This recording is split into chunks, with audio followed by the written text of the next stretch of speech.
Are your hands and feet basically blocks of ice, no matter how many blankets you pile on? Seriously, if you've just given up and resigned yourself to a life of wearing thick socks to bed, then you are in the right place.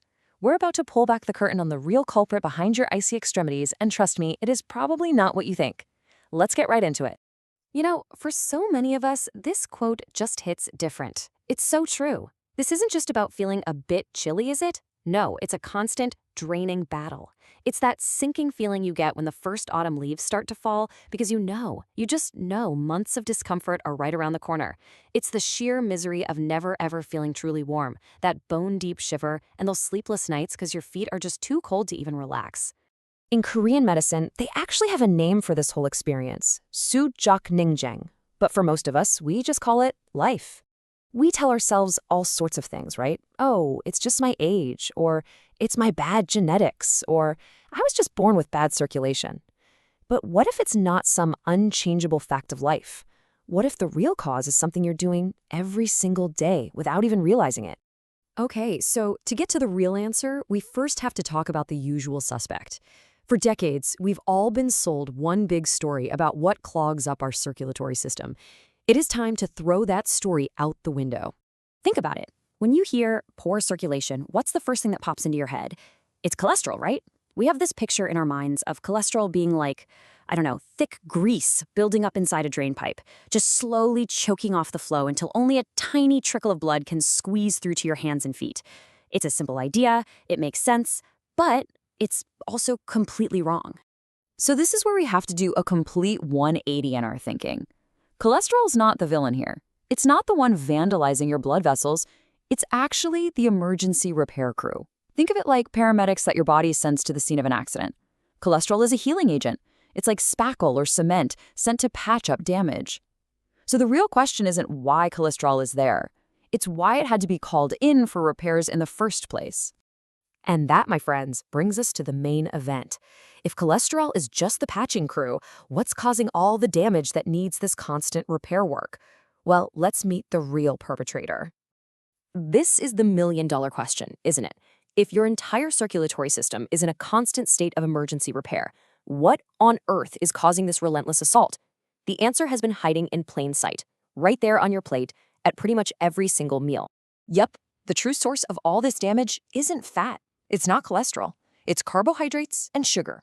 It's the rice, the bread, the pasta, the potatoes, all those sweet desserts we see right here. These foods, which are literally the foundation of our modern diet, are launching a daily attack on the super delicate lining of your blood vessels. Let's break down exactly how this happens, because it's a vicious cycle. So every time you eat a meal high in carbs, your blood sugar spikes. Now imagine those little sugar particles in your blood are like microscopic shards of glass or like sandpaper. They literally scrape and scratch the sensitive inner walls of your blood vessels, creating constant little injuries and inflammation. So what does your body do? It panics. It sends in the repair crew, cholesterol, to act as an emergency cement to patch up those scratches. The problem is, when you're eating 3 high-carb meals a day, this isn't a one-time fix. It's a nonstop, 24/7 cycle of damage and patch, damage and patch. And over the years, all those patches build up, making your once flexible blood vessels thick, hard, and narrow. This whole process actually has a medical name, peripheral vascular disease. It's the official term for what's happening when the vessels to your limbs get all clogged up. But here's the absolute key takeaway. This is not an inevitable part of getting older. It's the direct result of a disease process, one that is fueled by decades of eating a high-carbohydrate diet. Okay, I know that's the problem, and it might sound a little bit grim, but here is the amazing news. A problem that is caused by your diet can be fixed by your diet. And the solution is surprisingly simple. It really just comes down to 2 powerful steps. The logic here is just plain simple. Step 1, you have to stop doing the thing that's causing the harm in the first place. You have to take away the sandpaper. That means seriously cutting back on your intake of sugars and carbohydrates. Then, step 2, you get to activate your body's incredible built-in system for cleanup and repair to finally deal with all that accumulated damage. And that amazing cleanup crew, it has a name, autophagy. It literally means self-eating. So when you stop flooding your body with constant fuel, especially when you practice things like intermittent fasting, your body's cleanup crew finally gets a chance to get to work. It literally seeks out old, busted cell parts, like all that plaque in your blood vessels, and it recycles them for energy and for new building materials. How cool is that? And this is so crucial to understand. This process isn't like pouring some drain cleaner down the pipes to clear a clog. No. Autophagy is way more profound than that.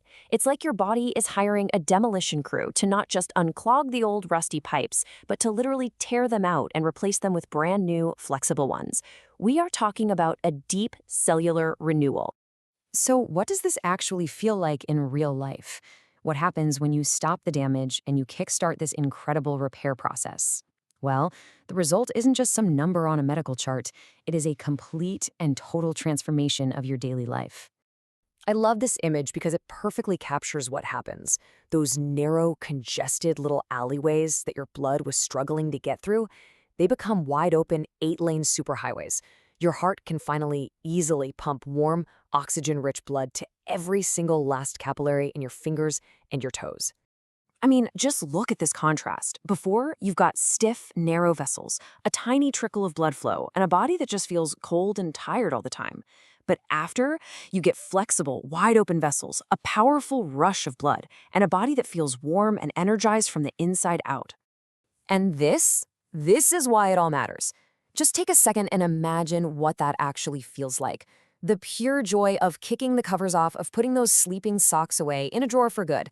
Imagine stepping outside on a crisp winter day and feeling invigorated by the cold, not attacked by it. It means your body's internal furnace is finally fired up and working properly. So, what's the big takeaway here? The real solution to your cold hands and feet isn't a better pair of gloves or a stronger space heater. The most powerful heating system you will ever own is your very own circulatory system. And by changing what you put on your plate, you can flip the switch, turn that system back on, and finally experience a warm, energized life. You absolutely have the power to make it happen.